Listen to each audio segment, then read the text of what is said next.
Hello students, welcome to AB Science classes. My name is Aman Verma. आज का आपका topic है prophase first. Prophase first है क्या? प्रोफेज फर्स्ट एक सब फेज है मियोसिस का,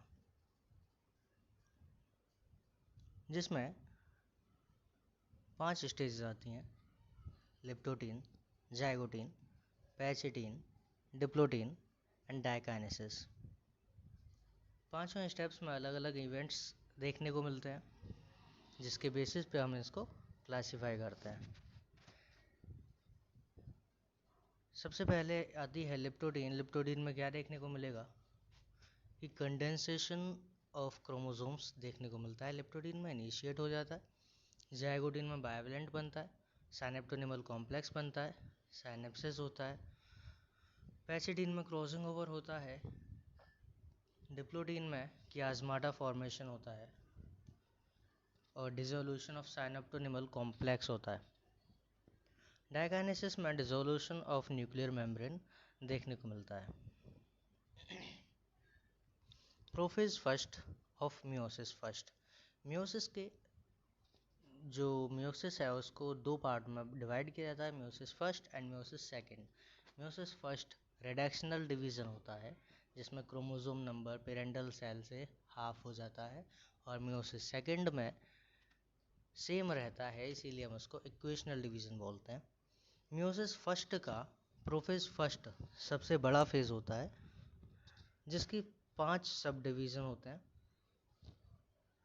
इसके सब डिवीजन्स को याद करने के लिए एक शॉर्ट फार्मूला है LZP D²। LZP D²। L for leptotene, Z for zygotene, P for pachytene, D for diplotene और D फॉर डाइकाइनेसिस। ये स्टेप बाय स्टेप आगे चलते चले जाएंगे, जैसा कि इसमें देख पा रहे हो। लिप्टोटीन। लिप्टोटीन क्या है? During leptotene the chromosome become gradually visible. यानी जब लिप्टोटीन आता है तो लिप्टोटीन के दौरान जो क्रोमोसोम्स होते हैं वो दिखाई देने लगते हैं, धीरे धीरे विजिबल होने लगते हैं। कहाँ पे? क्रोमोसोम के अंदर, उसके माइक्रोस्कोप के अंदर। The compaction of chromosome is continue through out the leptotene. यानी पूरे लिप्टोटीन में कंडेंसेशन ही चलता है क्रोमोसोम्स का। फिर नेक्स्ट आता है जाइगोटीन। जाइगोटीन में भी क्या क्या इवेंट्स होते हैं उसके लिए हम याद रख सकते हैं ZSSB। Z for zygotene, S for synapsis, S for synaptonemal complex, B for bivalent. यानी जाइगोटीन में क्या होगा?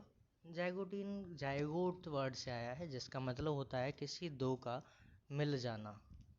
तो इसमें साइनेप्सिस होगा और साइनेप्टोनिमल कॉम्प्लेक्स बनेगा। मतलब साइनेप्सिस होता है जुड़ना, साइनेप्टोनिमल कॉम्प्लेक्स होता है कि दो इंडिविजुअल मान सकते हैं हम, और वो कई सारी जगह से जुड़ रहे हैं, कॉम्प्लेक्स स्ट्रक्चर बना रहे हैं, जिसको हम बोलेंगे साइनेप्टोनिमल कॉम्प्लेक्स। और दो अलग अलग आपस में जुड़ रहे हैं, इसीलिए हम इसको क्या बोलते हैं? बाइवेलेंट। और बाइवेलेंट की जगह हम टेट्राड वर्ड भी यूज़ करते हैं। तो जाइगोटीन में होता क्या क्या है? During zygotene chromosome start pairing together and this process of association is called synapsis. Zygotene में क्रोमोसोम्स आपस में जुड़ना स्टार्ट कर देते हैं और पेयर बनाना स्टार्ट कर देते हैं, जिस वजह से इस प्रोसेस को क्या बोल देते हैं? साइनेप्सिस बोल देते हैं। Such paired chromosome are called homologous chromosome. जो भी क्रोमोसोम आपस में जुड़ते हैं उनको हम क्या बोलते हैं? होमोलोगस क्रोमोसोम बोलते हैं। ये जो दिखाई दे रहे हैं यहाँ पे दो डीएनए, मतलब दो क्रोमोसोम जो दिखाई दे रहे हैं, ये कई जगह से आपस में जुड़े हुए हैं। जैसा कि यहाँ पे देख पा रहे हो, ये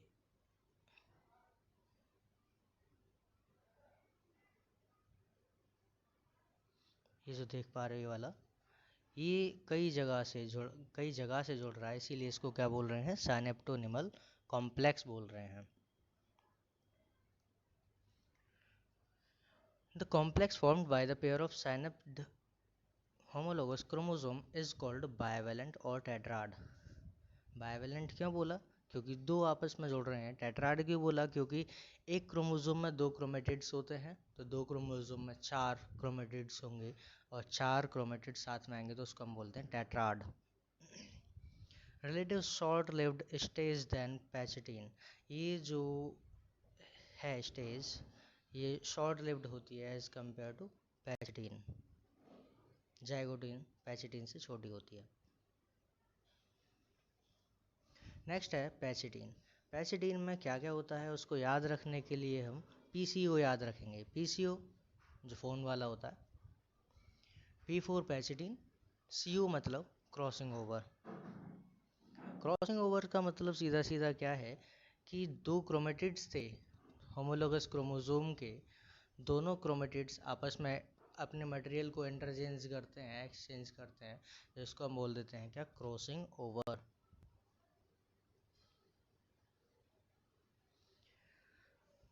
इसमें क्या क्या होता है? इसमें clear appearance of bivalent as tetrad. Tetrad या बाइवेलेंट इसमें हमें दिखाई देने लगता है। Stage is characterized by the appearance of recombination of root nodules. Recombination nodules क्या होते हैं कि जो डीएनए था या क्रोमोसोम था उसमें से कुछ रेसे रेसे निकलेंगे, फाइबर्स जैसी स्ट्रक्चर निकलेगी जो कि जेनेटिक मटेरियल ही होता है, वो आपस में एंटेंगल्ड हो जाएंगे, उलझ जाएंगे, जिसको हम बोलते हैं क्या? Recombination nodule. और जब स्टेज में रिकॉम्बिनेशन नोड्यूल्स दिखना स्टार्ट हो जाते हैं, हम बोल सकते हैं कि वो स्टेज कौन सी होगी? पैचिटीन स्टेज होगी। Crossing over is takes place between non sister chromatids of homologous chromosome. अभी सिस्टर क्रोमेटिड्स क्या होते हैं कि एक क्रोमोसोम के ही दो क्रोमेटिड्स, एक क्रोमोसोम के ही दो क्रोमेटिड्स हों, उनको हम सिस्टर क्रोमेटिड्स बोलते हैं। और दो डिफरेंट क्रोमोसोम के क्रोमेटिड्स हों उनको हम नॉन सिस्टर क्रोमेटिड्स बोलते हैं। दो डिफरेंट क्रोमेटिड्स, क्रोमोसोम से मतलब है कि तो crossing over it takes place between non sister chromatids of homologous chromosome. मतलब एक जैसे क्रोमोसोम थे लेकिन अलग अलग थे, एक जैसे क्रोमोसोम थे सेपरेट थे, उन दोनों क्रोमोसोम के क्रोमेटिड्स आपस में क्रॉसिंग ओवर करते हैं जिसको हम नॉन सिस्टर क्रोमेटिड्स बोलते हैं। Crossing over is enzyme mediated process.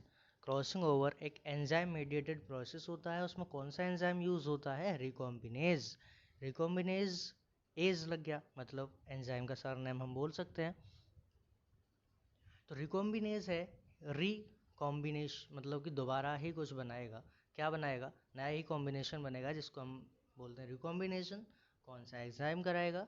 Recombinase कराएगा। तो recombination complete at the end of pachytene. Recombination pachytene के एंड तक कंप्लीट हो जाता है। नेक्स्ट स्टेज आती है डिप्लोटीन। अब डिप्लोटीन में क्या क्या इवेंट्स होते हैं इसको हम डीसी से याद रख सकते हैं।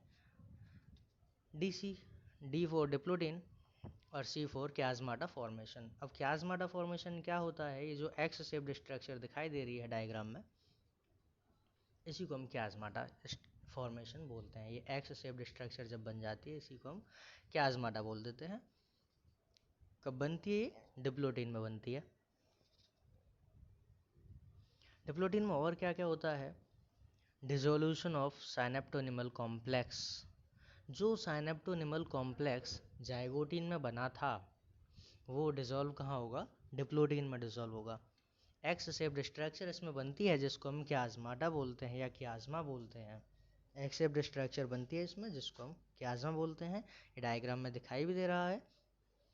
इन oocytes of vertebrates diplotene can last for months और ईयर। यानी ये एक ऐसी स्टेज है जिसमें बहुत से वर्टिब्रेट्स के जो oocyte होते हैं, oocyte बोले तो oocyte का मतलब होता है जो आगे चल के रिप्रोडक्शन में जर्म सेल बनाते हैं। कौन सी? फीमेल गैमीट बनाते हैं, वो oocyte होते हैं। जैसे कि ह्यूमन फीमेल्स में अगर हम बात करें तो प्यूबर्टी तक जितने भी oocytes होते हैं वो डिप्लोटिन स्टेज में अरेस्टेड होते हैं। आगे आता है डायकाइनेसिस। डायकाइनेसिस एक लास्ट स्टेज होती है प्रोफेज फर्स्ट की, लास्ट स्टेज होती है प्रोफेज फर्स्ट की। तो डायकाइनेसिस को याद रखने के लिए डीसीटी हम याद रखेंगे। डीसीटी क्या होता है, अगर कभी सुना हो तो डीसीटी मतलब होता है डिस्टल कन्वोलेटेड ट्यूब्यूल, ये याद रखने के लिए, बाकी कुछ नहीं है। डी फॉर डायकाइनेसिस और सीटी का मतलब होता है क्रॉसिंग ओवर टर्मिनलाइजेशन। तो क्रॉसिंग ओवर टर्मिनलाइजेशन इसमें देखने को मिलता है। क्रॉसिंग ओवर टर्मिनलाइजेशन का मतलब होता है जो एक्स शेप्ड क्याज्माटा बना था, क्याज्मा बना था एक्स शेप्ड स्ट्रक्चर, वो धीरे धीरे करके टर्मिनल की तरफ चलेगा, धीरे धीरे करके टर्मिनल की तरफ जाएगा ग्रेजुअली, और वहाँ से दोनों सेपरेट हो जाएंगे, लेकिन दोनों का जेनेटिक मटेरियल थोड़ा थोड़ा एक्सचेंज हो जाएगा, जिसको हम प्रोसेस को बोलते हैं क्या, क्रॉसिंग ओवर टर्मिनलाइजेशन। इसमें क्या क्या आता है कि diakinesis is the final stage of prophase first. This stage marked by the terminalisation of chiasmata. Terminalisation क्या है, वही कि एक्स शेप्ड स्ट्रक्चर टर्मिनल की तरफ मूव करेगी और धीरे धीरे करके ग्रेजुअली सेपरेट हो जाएंगे। क्रोमोसोम्स आर फुल्ली कंडेंस्ड, ये था प्रोफेज। तो प्रोफेज में लेप्टोडीन से डायकाइनेसिस तक कंडेंसेशन भी चल रहा था, और यहाँ तक डायकाइनेसिस तक क्रोमोसोम कंप्लीटली कंडेंस्ड हो जाता है। The meiotic spindle assembled to separation of homologous chromosome. अब जो म्योटिक स्पिंडल असेंबल हो जाते हैं, म्योटिक स्पिंडल एपरेटस होता है एक, जो कि माइक्रोट्यूब्यूल्स का बना होता है, वो सेंट्रोमियर से जो स्पिंडल फाइबर्स निकलते हैं वो सब अरेंज होना स्टार्ट कर देते हैं, असेंबल हो जाते हैं, जो कि क्रोमोसोम्स के सेपरेशन में रोल प्ले करते हैं। अब यहीं से ये मेटाफेज में जाके कंटिन्यू करेगा। ये डायकाइनेसिस जो लास्ट स्टेज है, मेटाफेज फर्स्ट में जाके ये कंटिन्यू करेगा। By the end of diakinesis nucleolus disappear. जब डायकाइनेसिस ख़त्म होता है, डायकाइनेसिस के ख़त्म होने तक न्यूक्लियोलस, जो कि डार्कली स्टेन्ड स्ट्रक्चर होती है न्यूक्लियस के अंदर, डार्कली स्टेन्ड स्ट्रक्चर होती है न्यूक्लियस के अंदर, उसे हम न्यूक्लियोलस बोलते हैं, वो डिसअपियर होना स्टार्ट कर देता है, और न्यूक्लियर एनवेलप भी धीरे धीरे ब्रेक डाउन होना स्टार्ट हो जाता है। Thank you.